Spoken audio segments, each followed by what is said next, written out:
Chapter 6, the Yahad, before the revolt.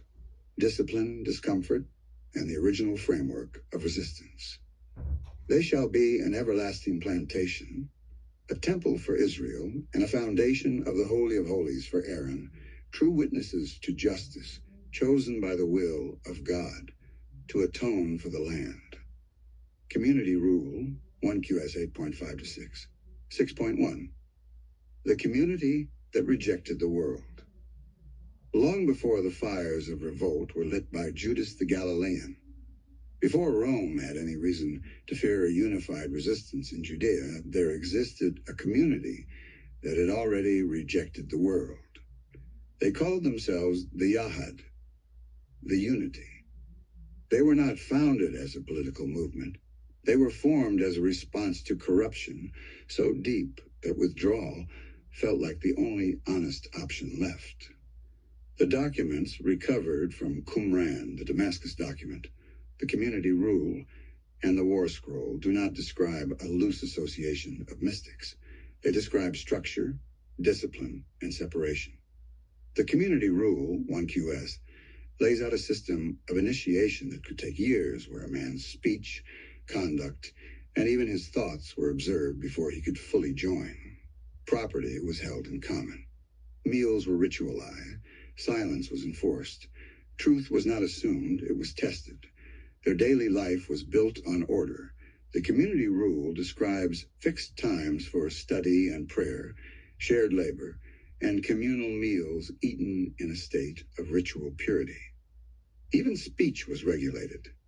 No man could interrupt another or speak out of turn. This was not about control for its own sake. It was about alignment. Disorder, internal or external, was understood to be the entry point for deception. And deception to them had a name. 6.2 Belial and the Architecture of Deception. In the Damascus document, CD 4-5, Belial is described as ensnaring humanity through 3 nets. These nets are not presented as obvious evils, but as systems that appear lawful, even righteous: wealth, ritual deviation, and misplaced allegiance. The danger lies precisely in their normalcy. Belial in these texts is not a caricature. He is an organizing intelligence, one that operates through systems, influence, and structure. The War Scroll, 1 QM, expands this into a full cosmology, an ongoing conflict between the sons of light and the sons of darkness, with Belial leading the latter. But this war is not merely physical. It is moral, psychological, and spiritual. It is fought through obedience, loyalty, and alignment. The Yahad did not see themselves as observers of this conflict. They saw themselves as participants in it, daily. Their withdrawal from society was not retreat. It was resistance. 6.3. The Pythagorean parallels and the age of the Yahad. This is where the work of Bob Young becomes significant. Young argues that the Yahad did not emerge suddenly in the Maccabean period, but reflects a much older philosophical current, possibly predating the Babylonian exile. If true, the scrolls are not innovations. They are preservations. When these preserved practices are compared to Pythagoras, the parallels become difficult to ignore. Pythagorean communities practiced communal living, strict initiation, silence among novices, and shared property. They rejected blood sacrifice and emphasized purification through disciplined living. They taught that the soul was immortal and capable of transmigration. They also held that number, arithmos, was the underlying structure of reality itself. Now place that beside the Yahad, a community rejecting temple sacrifice, enforcing dietary discipline, structuring life through precise hierarchy, and pursuing purification of the soul through ordered living. These are not superficial similarities. They form a pattern. Robert Eisenman argues that this ideological framework later emerges historically through James the Just and Judas the Galilean, forming what Josephus calls the fourth philosophy. In this view, the Yahad is not isolated, it is foundational. 6.4. The discipline of discomfort. Before that philosophy entered open rebellion, the Yahad lived in deliberate tension with the world. They did not simply endure hardship, they constructed it. The community rule outlines a life of extreme rigor, communal ownership, strict hierarchy, and constant evaluation. The desert itself functioned as a proving ground. Qumran was not chosen, despite its harshness, but because of it. Hardship was refinement. Discomfort was not an obstacle to truth. It was the pathway to it. Their legal strictness reinforced this principle. Every restriction created an opportunity for discipline. Every denied comfort strengthened alignment. The War Scroll reinforces this pattern. It describes prolonged conflict, where early stages result in stalemate, forcing endurance and resilience before victory. Growth is forged through tribulation, not ease. They separated themselves from what they called the wicked of the covenant, rejecting the priesthood and broader culture. The flesh itself was viewed as lowly, something to be disciplined, not indulged. The Yahad did not merely reject comfort. They understood it as a vulnerability. 6.5. The God of comfort versus the discipline of the Yahad. This is where the tension with Paul becomes unavoidable. At the opening of the second epistle to the Corinthians, Paul defines his God as the Father of mercies and the God of all comfort. This is not incidental. It is definitional. To a Yahad initiate, comfort was not divine, it was dangerous. It weakened discipline, dulled awareness, and created dependence on external conditions rather than internal alignment. The Yahad built their entire system to resist that pull. So when Paul elevates comfort as a central attribute of his God, the contrast is absolute. One system refines the soul through hardship, discipline, and resistance. The other introduces relief, consolation, and emotional reassurance as divine expressions. Paul was not writing in isolation. He was addressing communities that would have understood the framework of Belial and the necessity of resisting his nets, which raises the central question. If deception operates through what appears good, what role does comfort play? Because a system that replaces discipline with comfort does more than change behavior. It changes orientation. It shifts the individual away from self-mastery and toward dependence. And when Paul later warns that even adversarial forces can appear as angels of light, the contradiction sharpens further. 6.6 from desert discipline to systemic replacement. When Judas, the Galilean, rose against Roman taxation, the Yahad worldview moved from isolation into action. The rejection of wealth, refusal of external authority, and commitment to purity became visible resistance. This is what Josephus called the fourth philosophy. And it was precisely this movement, independent, disciplined, and spiritually aligned, that Rome could not allow to survive. It could not be controlled. So it had to be replaced, not merely suppressed, but rewritten. This rewriting occurs through language, narrative, and subtle redefinition, transforming what was once resisted into what is now normalized. Which brings us back to Belial. If the Yahad were correct, that deception operates through what appears righteous, then the only way to evaluate what follows is to measure it against the system they already exposed. And that system begins with the three nets. 6.7. The three nets of Belial transition. The Dead Sea Scrolls preserve a concept that is far more dangerous than it first appears. The three nets of Belial. In the Damascus document, these nets are described as the primary means by which human beings are led into error, not through obvious evil, but through systems that feel ordinary, even necessary.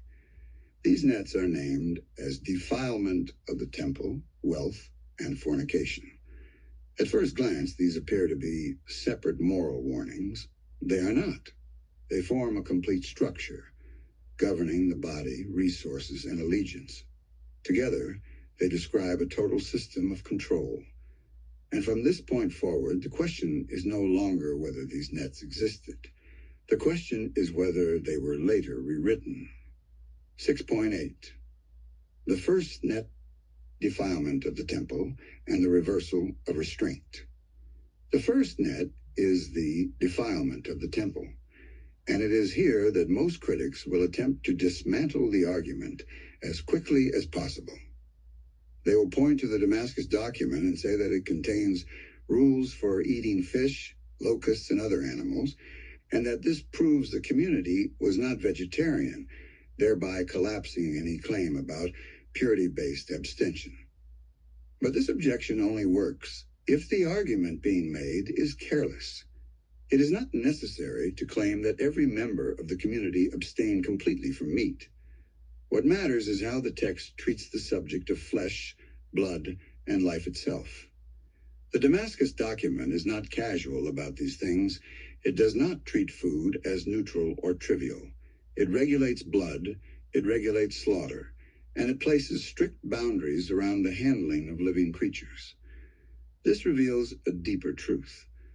The community viewed life and death as spiritually charged and believed that mishandling them carried real consequences.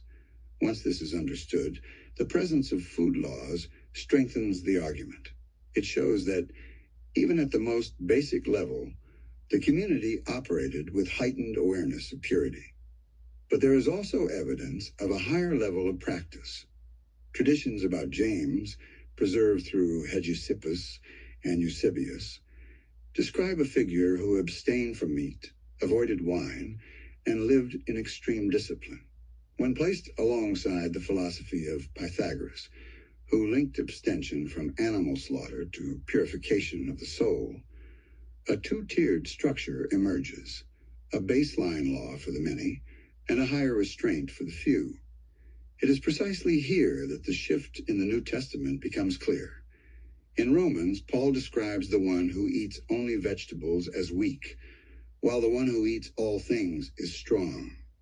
Even if this is limited to disputes over food offered to idols, the hierarchy is unmistakable. Restraint is no longer strength, it becomes weakness. The shift is not just behavioral, it is interpretive. That is how the first net operates, not by forcing participation, but by redefining what participation means. 6.9, the second net, wealth and the normalization of participation. The second net, wealth, is more difficult to approach because the New Testament contains teachings that appear to cut in both directions. There are clear warnings about money, including statements that one cannot serve both God and wealth. Any argument that ignores those passages will collapse immediately, but the presence of those warnings is not the end of the discussion. It is the beginning of it. The real question is why those warnings exist alongside teachings that normalize economic participation.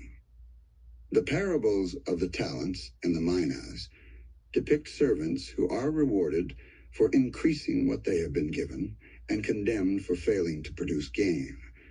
The instruction to render unto Caesar acknowledges taxation. Romans 13 goes further, presenting governing authorities as established by God and deserving of obedience. A critic may argue that these references are symbolic, but symbolism does not remove meaning. It reinforces it. When financial increase becomes the model for faithfulness, the listener is trained to associate growth and multiplication with approval. At the same time, the acceptance of taxation and authority removes the idea that participation in economic systems is spiritually dangerous. This is the shift. The earlier impulse, seen in movements associated with James and the poor, appears oriented toward independence from such systems. That is not poverty. It is freedom from dependence. When that independence is replaced with normalized participation, the second net is effectively set, not through coercion, but through acceptance. 6.1. The third net fornication as divided allegiance. The third net, fornication, is often misunderstood because modern readers reduce it to sexual behavior. In ancient Jewish thought, however, it carries a broader meaning: betrayal, broken covenant, and misplaced loyalty. The prophetic tradition frequently uses the language of sexual unfaithfulness to describe allegiance to foreign powers or corrupt systems. Within this framework, fornication is not only about physical acts, it is about divided allegiance. This becomes critical when examining authority in the New Testament. Romans 13 instructs believers to submit to governing authorities, describing them as instituted by God, and warning that resistance is equivalent to resisting divine order. While often explained as practical advice to avoid persecution, the strength of the language goes further. It assigns spiritual legitimacy to authority itself. Once authority is framed as divinely sanctioned, a second layer of allegiance is introduced. The individual is no longer in direct alignment with the creator of souls. There is now an intermediary structure carrying divine approval. This is the essence of the third net, not overt corruption, but the quiet acceptance of external authority as spiritually binding. 6.11 from the nets to the network. The idea behind a global invisible network harvesting our collective energetic spillage during our chronic abuse and trauma becomes clearer. The body is brought into alignment with practices once treated with caution or disgust. The individual's resources are integrated into systems once viewed with suspicion. The will is directed toward obedience to structures that now carry spiritual legitimacy. None of this occurs through force. It occurs through adept transmutation and hypnotic lullaby. What was once an unattractive boundary becomes our preference. What was once resisted at all costs becomes acceptable. What was once guarded against by the soul becomes normal. This is not random, it is directional. 6.12, Fishing for Men, the language of capture. There is one more pattern that must be addressed, because once seen, it cannot be easily ignored. The image of fishing for men. Most readers encounter this phrase in a positive light, as a call to evangelism. But earlier traditions present a different context. In Jeremiah 16:16, the act of fishing men is not rescue, it is judgment and removal. The people being caught are not saved, they are taken. This establishes the baseline meaning of the metaphor. To be caught is to be seized.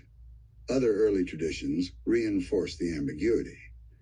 In the Coptic Gospel of the 12 Apostles, the act of gathering men like fish is not clearly divided between opposing forces. It is shared imagery. Even if considered apocryphal, it preserves an important memory. The metaphor itself was contested. When Jesus tells his followers they will become fishers of men, the language does not describe release. It describes capture. Fish do not volunteer. They are taken by force or deception. Calling it metaphor does not remove the question. It sharpens it. Why is capture the defining image of spiritual success? 6.13 Pattern, not proof. The final movement of the argument. The strength of this argument is not that it proves intent. It does not need to. It demonstrates a consistent shift across three domains: body, resources, and allegiance, all moving in the same direction. From restriction to permission, from separation to integration, from independence to participation. That is enough to raise the question. If the earlier path emphasized purity, independence from controlling systems, and direct alignment with the creator of souls, then the later framework does not simply reinterpret that path. It changes its shape. It allows what was once avoided. It legitimizes what was once questioned. It reframes what was once guarded. The nets do not need to announce themselves. They only need to make everything feel normal. 6.14. The Angel of Light. The final question. There is one final layer that cannot be ignored, and once it is seen, it reframes everything that came before it. In his own writing, Paul issues a warning that has echoed through centuries, that even adversarial forces can appear as angels of light. This is not a casual statement. It is a principle. Deception, at its highest level, does not come dressed as darkness. It comes dressed as truth. It comes with authority. It comes with language that feels right, familiar, even comforting. The Yahad understood this. It is why they train themselves to distrust appearances, to test every system, and to reject anything that softened discipline or introduced dependence. Their entire structure was built on the assumption that the greatest danger would not be obvious evil, but convincing imitation. Now, place that principle back into the framework we have just examined. A system emerges that redefines restraint as weakness, that normalizes participation in structures once treated with suspicion, that assigns spiritual legitimacy to external authority, and that elevates comfort as a defining attribute of the divine. None of these shifts announce themselves as corruption. They present themselves as refinement, as maturity, as progression. That is precisely what makes them effective. If the Yahad were correct in identifying Belial's methods, not as force, but as redirection, then the question is no longer whether deception exists. The question is where it is operating. Because a system does not need to oppose truth directly to neutralize it. It only needs to reshape it. It only needs to take what was once guarded and make it feel unnecessary. It only needs to take what was once resisted and make it feel normal. And if that is how the highest level of deception functions, then the final question becomes unavoidable. When a figure appears in overwhelming light, speaks with authority, redefines the boundaries that earlier communities treated as essential, and introduces a system that aligns precisely with the mechanisms those communities warned about, what exactly is being revealed? The Yahad prepared for this possibility. They built their lives around resisting it. And if their framework holds, then the task is not to accept what appears as light, but to test it against what came before it. Because not every light leads to truth, and not every revelation leads to freedom. Chapter 7, Pontifical Seeds, How the Christ of Belial Was Planted in Indigenous Cultures by Vatican Orders.